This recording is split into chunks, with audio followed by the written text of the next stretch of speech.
एक column publish हुआ है गार्डियन में, क्योंकि गार्डियन एक दुनिया के चंद बड़े मीडिया आउटलेट्स जिनकी क्रेडिबिलिटी भी है उसमें शुमार होता है। और उसमें कहा गया है कि India is quietly laying claim to economic super power status. और आज हमारी हालत एक भिखारी की जैसी है। इस वक्त वो कंट्री जो शायद चाइना को भी पीछे छोड़ता हुआ नजर आ रहा है, उसका नाम लिया जा रहा है इंडिया। चाइना बार बार इंडिया को अप्रोच कर रहा है कि इंडिया चाइना के साथ खड़ा हो जाए। हमें ऑफिशियल न्यूज़ बहुत से देखने को मिल रही है और चाइना बहुत से इस वक्त पापड़ बेल रहा है, लेकिन पाकिस्तान को इसी के साथ साथ धुतकार रहा है। ईरान से जो टमाटर आए थे वो सारे जाया कर दिए कि जी फेंक दिए कि जी वो वहां से ईरान से आए हैं शिया टमाटर। पाकिस्तान की 40% ज़रूरी ज़मीन बर्बाद हो गई है, 70% आपकी फसलें तबाह बर्बाद हो गई हैं। न्यूयॉर्क टाइम ने एक खबर शाया की है, जिस खबर के मुताबिक दुनिया की स्ट्रॉन्ग इकोनॉमिकल कंट्रीज की लिस्ट जारी की गई, जिसमें सर फहरिस्त इंडिया का नाम था।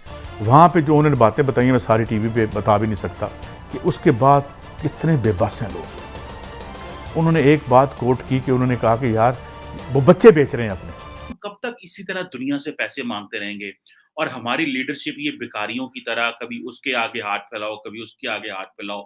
तकलीफ तो बहुत होती है देख के। ऐसे मुल्क ने इंडिया की डिमांड की है, इंडिया से हेल्प मांगी है। ये उस लिस्ट में आ चुका है जो आगे सुपर पावर्स की उसमें शामिल होगा। जय हिंद दोस्तों, a very warm welcome to Hindustan special channel. ऐसा अक्सर नहीं होता कि भारत अपनी किसी उपलब्धि के लिए वेस्टर्न मीडिया द्वारा प्रशंसा और मान्यता प्राप्त करे, लेकिन क्या गार्डियन और क्या न्यूयॉर्क टाइम्स सभी भारत का लोहा मान रहे हैं। गार्डियन द्वारा सोमवार को प्रकाशित एक लेख में कहा गया है कि भारत चुपके से आर्थिक महाशक्ति के रूप में उभर आए। पिछले हफ्ते न्यूयॉर्क टाइम्स ने बताया कि भले ही वैश्विक आर्थिक विकास तेजी से धीमा हो रहा है, कई प्रमुख अर्थव्यवस्थाएं मंदी से जूझ रही हैं, लेकिन भारत पर मंदी का कोई असर नहीं हो रहा और भारत ने पहली तिमाही में 13.5% की जीडीपी की वृद्धि दर्ज की गई है। भारत ब्रिटेन को पीछे छोड़ दुनिया की 5वीं सबसे बड़ी इकोनॉमी बन गया है और जल्द ही वह 5 ट्रिलियन की इकोनॉमी बनने जा रहा है। अब दुनिया के प्रमुख अखबारों द्वारा भारत को इकोनॉमिक सुपर पावर की ओर अग्रसर बताए जाने से चीन, पाकिस्तान हैरान परेशान है। एक कॉलम पब्लिश हुआ है गार्डियन में, क्योंकि गार्डियन एक दुनिया के चंद बड़े मीडिया आउटलेट्स जिनकी क्रेडिबिलिटी भी है उसमें शुमार होता है। और उसमें कहा गया है कि India is quietly laying claim to economic super power status. अब इसके ऊपर ऐसा नहीं है कि हमने कभी बात ना की हो, हमने इसके ऊपर तज्जिया किया, लेकिन ये तो हो सकता है कि किसी का अपना अगर कोई पर्सनल एनालिसिस है तो उसके ऊपर कोई दूसरा ये कहे कि ये तो आपका अपना पर्सनल ओपिनियन है, इस पर तनकीद की जा सकती है, इससे इनकार किया जा सकता है, इसको डिनाई किया जा सकता है। वैसे तो गार्डियन में पब्लिश होने वाले आर्टिकल के हवाले से भी हम ये कह सकते हैं, लेकिन क्योंकि दुनिया की चंद बड़े मीडिया आउटलेट्स पे जो पब्लिश होता है, मसलन रॉयटर्स के हवाले से ही कहा जाता है कि उसके ऊपर जो खबर होती है वो कभी भी गलत साबित नहीं होती। तो ये कॉलम, इसमें कुछ ऐसी बातें की गई हैं जिससे ये पता चलता है कि दुनिया के लैंडस्केप पे अगर इकोनॉमी की जब हम बात करते हैं तो उसमें इंडिया किस तरीके से आगे बढ़ रहा है। कि जो एक ये बात कही जाती है कि हो सकता है कि मुस्तकबिल करीब में जिन सुपर पावर्स के बारे में बात की जाती है कि ये कंट्रीज़ जो हैं ये दुनिया पे हुक्मरानी करेंगे, उसमें भारत बहुत आगे नज़र आए।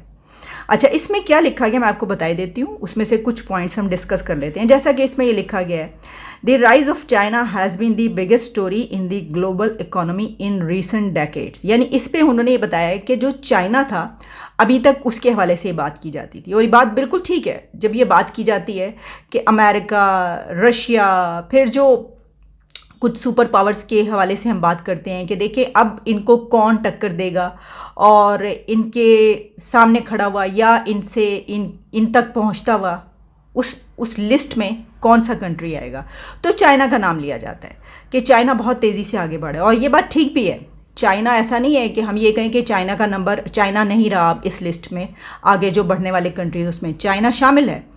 लेकिन चाइना के जो आगे बढ़ने की और इकोनॉमी की उसकी जो बूस्ट उसको मिल रहा था और जिस तरीके से आप जानते हैं कि दुनिया में अगर प्रोडक्ट्स जो होती हैं उसका सबसे बड़ा जो सप्लायर है वो चाइना ही कहा जाता है। उसमें उसने जो तरक्की कर ली, ये अलग बात है कि चाइना की जो चीज़ होती है वो ड्यूरेबल नहीं होती, लेकिन इसके बावजूद सुपर पावर्स आइंदा आने वाली उसकी लिस्ट में चाइना मौजूद है। लेकिन ये अभी कुछ डेकेड से बात चल रही थी।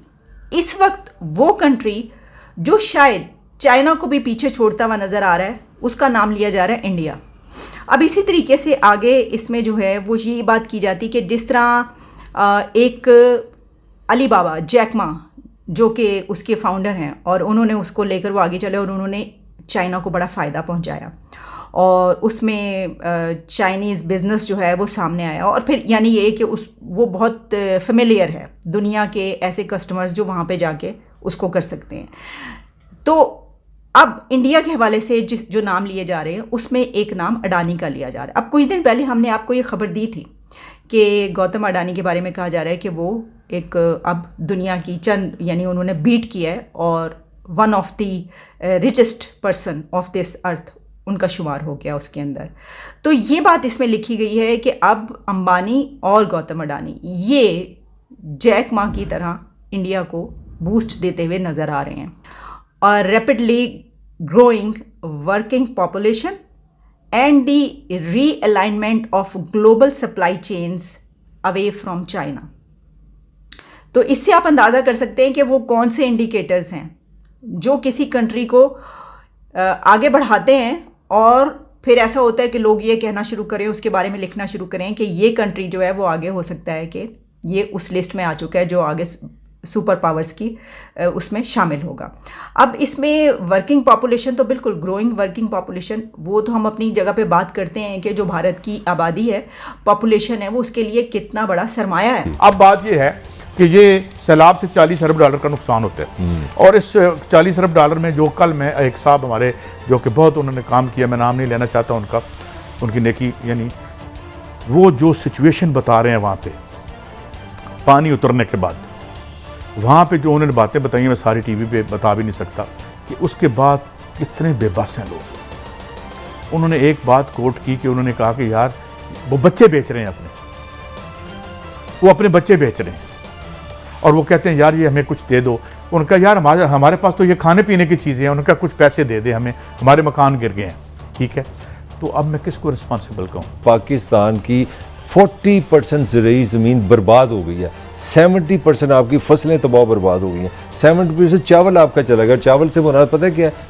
डॉलर। आपको पता है कॉटन की फसल से क्या मुराद है? जब कॉटन की फसल जाती है डॉलर, क्योंकि आप कपास में डील करते हैं, उसमें जाते हैं। तो मेरा सवाल ये कि ये तबाही तो काजी साहब ये अभी सैलाब की तबाही तो हमने भेज ही नहीं की, आपने तो अभी तो बड़ी इब्तदाई बात की है, ये तो बड़ी दूर तक जाएगी बात।